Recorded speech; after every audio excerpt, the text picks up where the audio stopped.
আসসালামু আলাইকুম। Ranu's cooking world থেকে আপনাদের স্বাগতম জানাচ্ছি। আজ আমরা আপনাদের সামনে নিয়ে আসছি গরুর মাংসের ভাজা একটু ইউনিকভাবে। প্রথমে আমি কিছু গরুর মাংস শিলপাটাতে ছেঁচে নিলাম।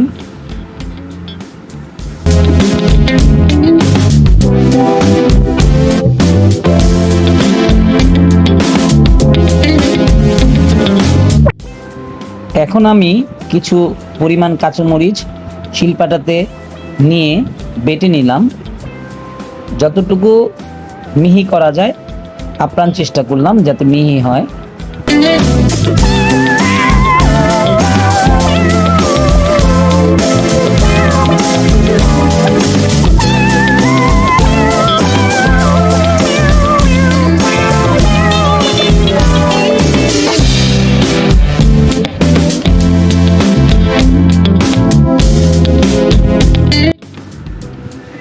এখন আমি নিয়ে নিলাম আদা রসুনের বাটা পরিমাণ মতো। এরপর দিয়ে দিলাম কিছু পরিমাণ ধনিয়ার গুঁড়া,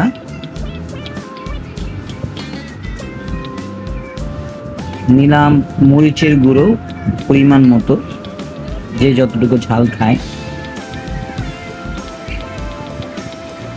রং হওয়ার জন্য আমি দিলাম কিছু হলুদের গুঁড়ো, হালকা হলুদের গুঁড়ো। এরপরে আমি নিলাম কালো গোলমরিচ, কালো গোলমরিচের গুঁড়ো পরিমাণ মতো দিয়ে নিলাম অল্প পরিমাণে।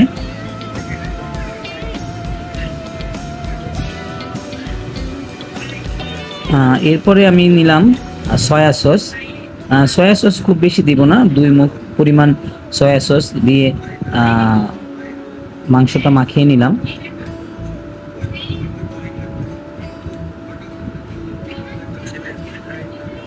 সবগুলো উপকরণ একসাথে দিয়ে তারপরে দিলাম পরিমাণ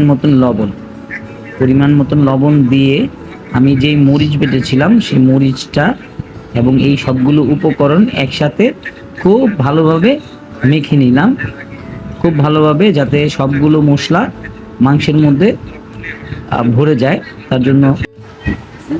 এখন আমি চুলাতে দস্তার কড়াই বসাইলাম।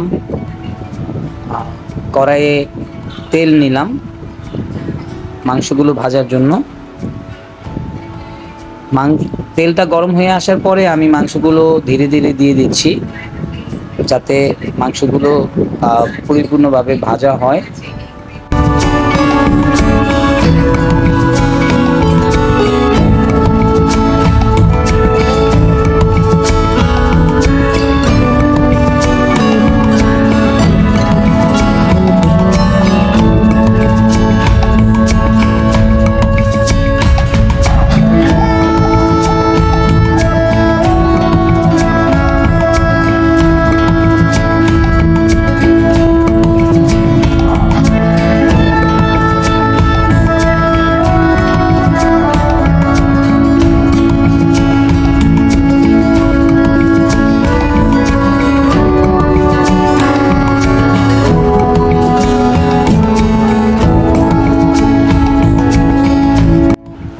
মাংসগুলো ভাজা হয়ে যাওয়ায় আমি কড়াই থেকে মাংসগুলো প্লেটে ধীরে ধীরে উঠিয়ে রাখছি। মোটামুটি সুন্দর একটা কালার হয়েছে, আপনারা দেখতেই পাচ্ছেন। তো বাটির মধ্যে আমি, প্লেটের মধ্যে আস্তে আস্তে আমি উঠিয়ে নিচ্ছি।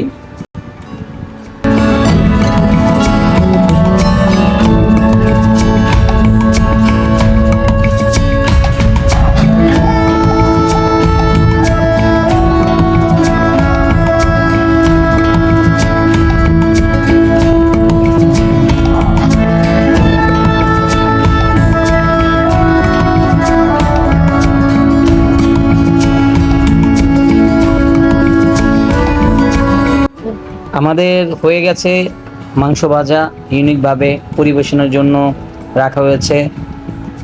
তো আজ এই পর্যন্তই, আশা করি আমাদের সাথে থাকবেন, পাশে থাকবেন।